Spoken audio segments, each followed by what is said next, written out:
Third tayo. Diba? Napaka-cute naman ng idol natin na to. Part 3 yata ito mga kasbak. Suportahan nga pala ulit.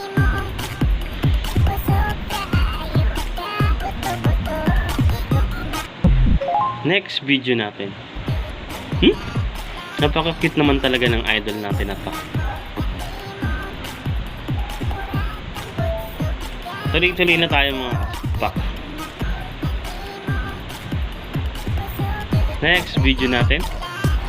Grabe naman yung pagkakulot ng buhok ni idol.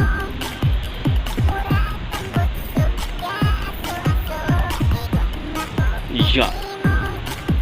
Grabe. Guys, pakisuportahan niya ulit nga pala yung mga ano natin, ha? Yung mga idol natin na yan.